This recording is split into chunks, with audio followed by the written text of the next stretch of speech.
You know that feeling. Rushing home, you grab a quick bite, and you think, man, modern life is so convenient. Well, what if I told you that whole fast food thing isn't modern at all? Today, we're going to peel back the clock, like 2,000 years, and you're going to find out your go-to meal is way more ancient and, honestly, a lot grosser than you could possibly imagine. I mean, just listen to that. Salty, served in seconds, and handled by someone who hadn't slept since the reign of Augustus. Wow! It hits, right? It's hilarious because it sounds like it could have been written yesterday. It just perfectly captures that universal feeling, doesn't it? Needing a fast, cheap meal and getting it from someone who looks just as wiped out as you feel. So let's really dig into how deep these similarities go. And when you put them side by side, it's almost funny how similar they are. You've got our modern fast food place over here, and then you've got its Roman twin. Salty food? Yep. Super fast service? Of course. And the tired staff? Oh yeah, a big check on that one. It's just this incredible reminder that, the hustle of city life and that constant need for convenience, it's not a new problem at all. All right, so let's get into it. Where did this whole idea of food on the go even come from? Was fast food really a Roman idea? Well, it really all boils down to a very simple, very practical problem.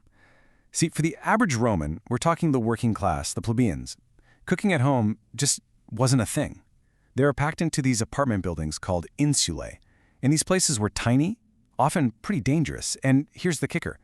They had no kitchens, none. So if you wanted a hot meal, you had one option. You had to go out and buy it.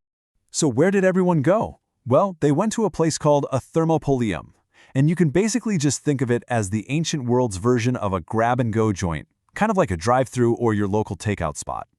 And the name pretty much says it all. Thermo, that means hot, and polein, that means to sell. So a place where hot stuff is sold. Simple as that. We're not talking about a fancy sit-down restaurant here. This was a purely functional spot to get a hot meal and get it fast. Okay, so picture this. You walk up to one of these places. There's this long, L-shaped counter in front of you. Maybe it's even got a marble top. And set right into the counter are these huge, deep clay pots. They were called dolium. And their whole purpose was to keep the food inside hot all day long. And here's where you get that human touch, right? You'd see a cook, who probably looks like they haven't slept in a week, just scooping this, well, the sources call it a brown sludge, into a bowl for some customer who's just trying to grab a quick lunch. It's an image we can all recognize, isn't it?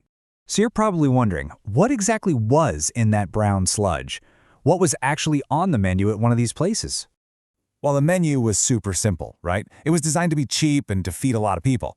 The main thing was a thick, hearty lentil stew. Yep, that's your sludge. And you'd get some hard, coarse bread with it for dipping. It was simple, it was filling, but then there was the secret ingredient, the stuff they put on everything. And here we go, garum. This stuff was basically the Roman equivalent of ketchup, and it was everywhere. And what is it? It's a sauce made from fermented fish guts. Yeah, salty, super pungent, and for some reason, wildly popular. They would literally splash this on just about anything you order. So, still hungry? Suddenly that lentil stew by itself doesn't sound so bad, huh? All right, so let's say you've braved the thought of garum and you've got your food. What was it actually like to be a customer there? What was the experience? Let me tell you, it was not a relaxing meal. First, you'd have to place your order, but while you're doing that, you've got to keep one eye on your money because these places were packed and just swarming with pickpockets. Then, okay, you've got your bowl of stew. Now you have a whole new problem. Where in the world are you going to eat it? Yeah, forget about customer comfort. There were no tables, no chairs, no seating whatsoever. You just got your bowl and you ate it standing up. Maybe you could lean against a wall or find a step to sit on, but most people were just standing right there in the middle of the street, sometimes in the rain, just trying to eat.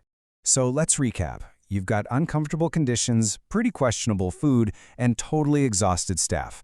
Doesn't exactly sound like a 5-star review, does it? So why is all this so important? What's the real takeaway here? And this is really the whole point. The Thermopoleium wasn't some kind of fun novelty. It wasn't a luxury. It was an absolutely essential part of the city. It had to exist, purely out of necessity.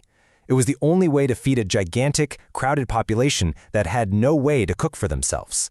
Think about that. A timeless problem that needed a timeless solution. Sound a little familiar? It really makes you think, doesn't it? If a Roman from 2,000 years ago could walk up to one of our fast food counters and basically know what's going on, What parts of our modern life are going to look surprisingly familiar another 2,000 years from now? What basic human needs are we solving today without even realizing that our solutions might stick around for centuries to come?